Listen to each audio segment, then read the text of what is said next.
Hello អ្នកទាំងអស់គ្នាបាទថ្ងៃនេះខ្ញុំសៀងបូបាទសូមនាំអ្នកទៅកាន់ទីក្រុងសៀមរាបបាទម្ដងដើម្បីយើងបដូរបរិយាកាសបាទតែអ្នកទាំងអស់គ្នាដឹងទេពេលយើងទៅសៀមរាបម្ដងតែយើងដឹងថាតើយើងត្រូវទៅកន្លែងណាខ្លះដើម្បីកុំឲ្យខាតពេលយើងបាទអញ្ចឹងខ្ញុំសូមចែករំលែកតិចពីបទពិសោធន៍របស់យើងបាទពេលយើងទៅសៀមរាបយើងមាន5ទីតាំងដែលយើងទៅទស្សនាបាទកុំភ្លេចណា5ទីតាំងទី1ដែលយើងត្រូវទៅនោះគឺប្រាសាទអង្គរវត្តបាទប្រាសាទអង្គរវត្តគឺតាណាក៏ដឹងដែរទៅសៀមរាបប្រកាសហើយគឺមិនមែនខ្វាញ់របស់គេនោះគឺប្រាសាទអង្គរវត្តហ្នឹងហើយបាទប្រាសាទអង្គរវត្តគាត់ឬក៏ប្រាសាទអង្គរវត្តតូចបាទគឺវារចនាសម្ព័ន្ធមកគឺ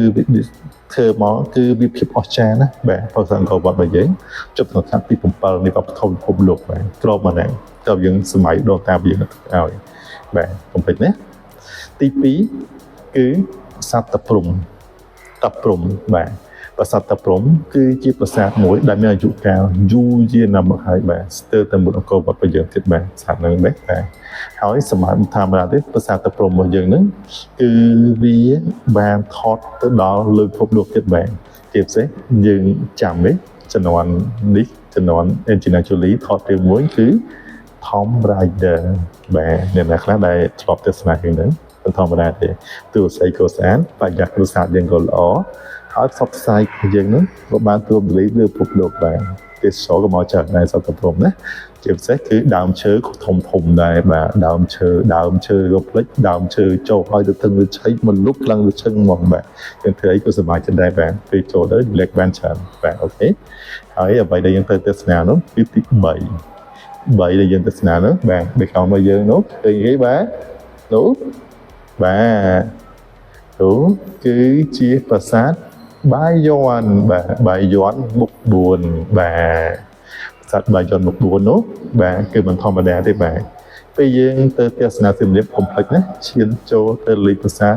បាយ័នផងបាទវាក្បែរប្រាសាទអង្គរវត្តរបស់យើងទេប្រាសាទនឹងធំទេបាទប្រាសាទបាយ័នបើគឺបាយ័នមុខ4នោះគឺមានមុខ4ហើយញញឹមនឹងសស្អាតបងបាទញញឹមដល់សស្អាតពេលយើងមើលទេសនារប្រាសាទហ្នឹងធ្វើឲ្យយើងញញឹមតាមរូបចម្លាក់ដែរបាទធ្វើឲ្យក្តីស្រឡំរំភើបហើយសប្បាយចិត្តបាទពេលយើងទៅដល់នោះបាទបរិយាកាសគឺល្អមែនទែនបាទកុំភ្លេចណាសិតបាយ័នបាទហើយអ្វីដែលយើងអ្នកស្នាអត់ហើយអីហើយដើរអស់ហើយនោះគឺដល់ពេលរៀបលេខឯងបាទត្រូវអីបាទអញ្ចឹងអ្វីទៀតនោះគឺទី4នេះគឺកុំភ្លេចទៅផ្សារចាស់បាទផ្សារចាស់ធម្មតាណាផ្សារចាស់នៅសៀមរាបបាទផ្សារចាស់សៀមរាបគឺតំបន់វប្បធម៌របស់ខ្មែរយើងមានទៅយូរណាស់មកហើយបាទមានទៅយូរហើយបាទមិនធម្មតាទេបាទតាំងសម្ភារៈប្រើប្រាស់បាទវត្ថុបុរាណតាំងពីការលក់ខោអាវខ្មែរបាទខោអាវខ្មែរដែលឌីសំណល់របស់យើងពេលយើងទៅដល់អូខោអាវទៅទិញពីសៀមរាបទេបាទពេលច្រើនគឺទិញពីផ្សារចាស់ហ្នឹងហើយបាទខោអាវដែលយើងលាក់សង្គ្រាមឬអីហ្នឹងដល់ចូលឆ្នាំអីហ្នឹងគឺពីចាស់ទីវិស័យរៀបនៅអង្គរអីហ្នឹងទៅមើលសាចាស់ហ្នឹងហើយបាទតែយ៉ាងហ្នឹងហើយមានតាំងគ្រឿងរូបសាវរីយ៍ក៏ច្រើនដែរបាទទៅជើងឈើគ្រឿងប្រាក់ស្ពាន់អីហ្នឹងបាទខុសគ្នាទេបាទហើយមួយទៀតនោះមកហូបទៅតំបន់នោះក៏ឆ្ងាញ់ដែរបាទកាលពេលដើរទិញហើយយើងចូលញ៉ាំបាទចូលញ៉ាំទៅបីទៅកម្លាំងដើរទៀតបាទហើយបើយើងមិនចង់ទៅផ្សារចាស់ចូលញ៉ាំដោយសារតែទេយើងមានកន្លែងឡើងទីគឺកន្លែងទី5របស់យើងបាទ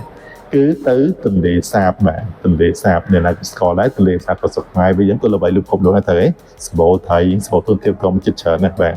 អញ្ចឹងពេលទេសាបនោះបើជាយើងទៅដល់នោះគឺមានទូកបាទយើងអាចចូលទូកជុកអីទៅញ៉ាំអាហារនៅលើទូកហ្នឹងទៅគ្រប់បរិយាកាសត្រជាក់សប្បាយចិត្តបាទធ្វើអីក៏សប្បាយធ្វើអីក៏សប្បាយដែរបាទយើងសប្បាយទាំងអស់គ្នាបាទបរិយាកាសតិចហើយបើខៃលិចកម្រំទៀតនោះ